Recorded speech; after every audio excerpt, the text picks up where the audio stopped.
Halo semuanya, kali ini saya akan membahas tentang Masjid Cengho atau lebih dikenal Masjid Sriwijaya yang berada di Palembang. Simak videonya ya. Masjid Cengho Palembang berdiri di komplek perumahan Amin Mulia, Jakabaring. Bernuansa warna terang dengan arsitektur yang kental akan nuansa Tiongkok. Masjid ini bernama lengkap Masjid Al-Islam Muhammad Cengho. Masjid Cengho dilengkapi dengan dua menara yang masing-masing diberi nama Hablu Minallah dan Hablu Minanas.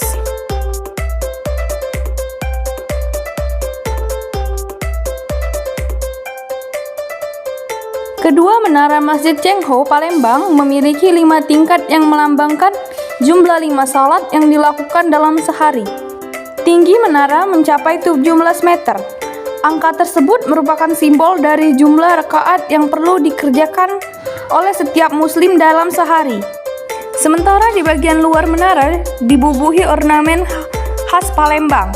Penggunaan ornamen karena Masjid Cengho ini dibangun di tanah Palembang sebagai kedekatan antara budaya Palembang dengan kebudayaan Tionghoa.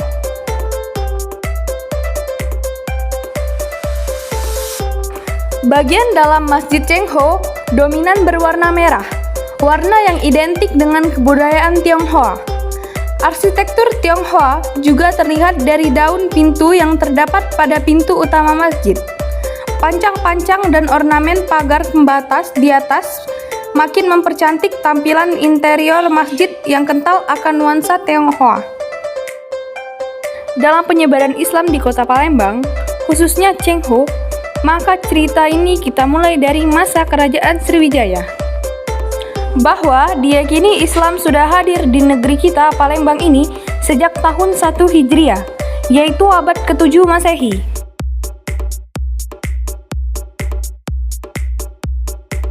Namun diperkirakan pada awal era Khalifah Utsman bin Affan yang memerintah tahun 644 hingga 656 Hijriah, telah banyak utusan dagang muslim yang melintasi Sumatera, bahkan sepanjang masa berdirinya kerajaan Sriwijaya. Bukti nyata diperkuat dengan adanya surat dari Raja Sriwijaya kepada Khalifah yang berisi, "Dari Raja di Raja yang adalah keturunan 1000 raja, kepada Raja Arab Umar bin Abdul Aziz yang tidak menyekutukan Tuhan-Tuhan selain Tuhan. Saya telah mengirimkan kepada Anda hadiah yang sebenarnya merupakan hadiah yang tidak begitu banyak, tetapi sekedar tanda persahabatan. Dan saya ingin Anda mengirimkan kepada saya seorang yang dapat mengajarkan Islam kepada saya dan menjelaskan kepada saya hukum-hukumnya."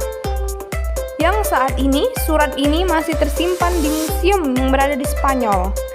Artinya, orang Palembang sudah mengenal Islam pada masa kerajaan Sriwijaya.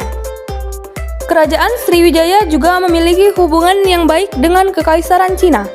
Hingga di saat-saat menjelang keruntuhan kerajaan Sriwijaya, dikarenakan meredupnya kerajaan Sriwijaya pada tahun 1407, muncullah nama Chen Zuyi sebagai kepala negara Palembang yang disebut Kekaisaran Cina, negara kukang pada masa itu.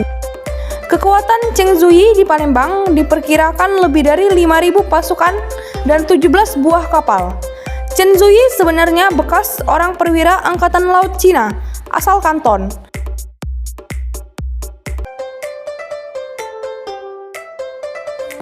Dia melarikan diri ketika dinasti Ming berkuasa. Pelariannya berlabuh di Palembang dan membangun basis kekuatan di Palembang, atau dalam bahasa Cina, Polingfong, yang berarti pelabuhan tua.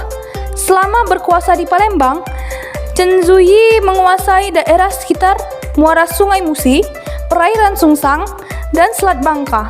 Anak buah Chen Zuyi merompak semua kapal yang melintasi perairan itu.